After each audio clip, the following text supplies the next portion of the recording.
उत्तराखंड की बर्फीली पहाड़ियों के बीच एक छोटा सा गांव बसा था, देवनगर। दूर दराज, मानो दुनिया से कटा हुआ हो। न वहां मोबाइल नेटवर्क, न किसी बाहरी आदमियों का आना जाना। वैसे गांव देखने में कुछ खास न था। मिट्टी के घर, उबड़ खाबड़ रास्ते। यहाँ की हर शाम डरावनी होती। कारण एक हवेली जो गांव के बीच में थी, टूटे हुए खंडहर की तरह, वीरान और बदनाम, जिसका नाम है ठाकुर की हवेली।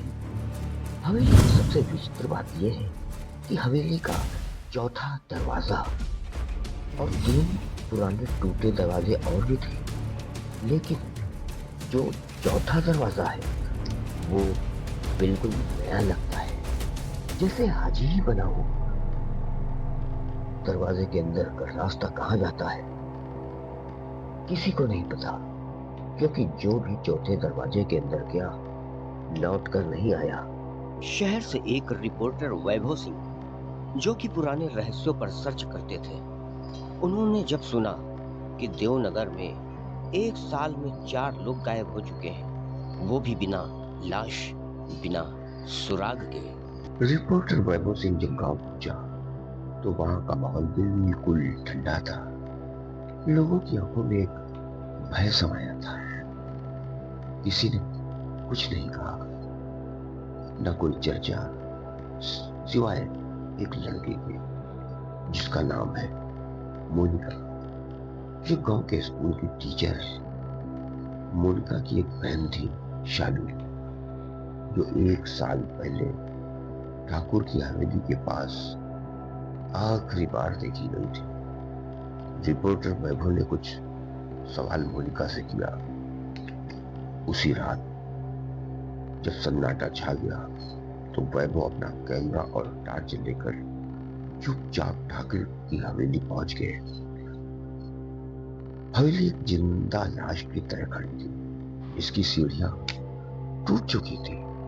पुराने पेड़ों की लताएं चारों तरफ फैली थी। हवा की सरसराहट भय पैदा कर रहे थे।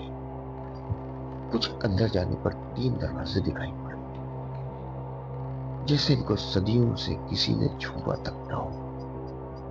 तभी एक चौथा दरवाजा दिखाई पड़ा, जो अंधेरे में चमक रहा था। उस दरवाजे पर कुछ लिखावट दिख रही थी। वह वो जैसे ही उसे पढ़ने के लिए झुका, दरवाजा अपने आप खुल गया।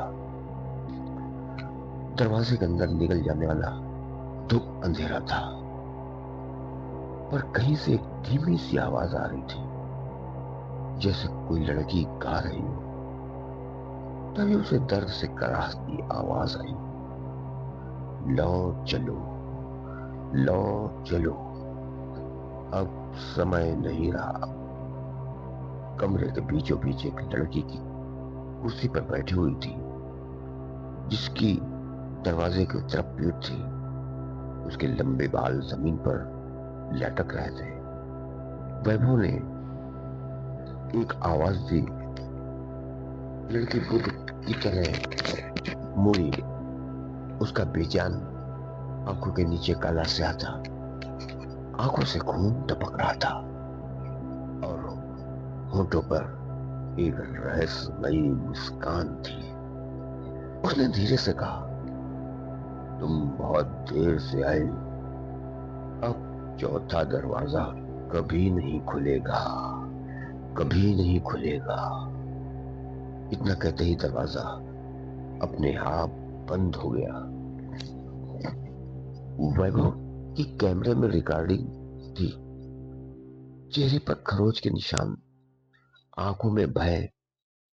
वैभव फुसफुसाती आवाज में कह रहा था, कोई भी चौथे दरवाजे को मत खोलना, वो तुम्हें देख रहा है।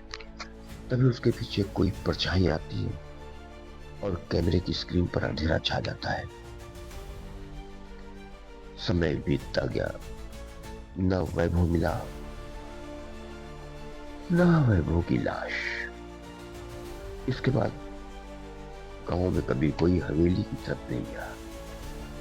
पर हाँ, चौथा दरवाजा अब भी हवेली में है।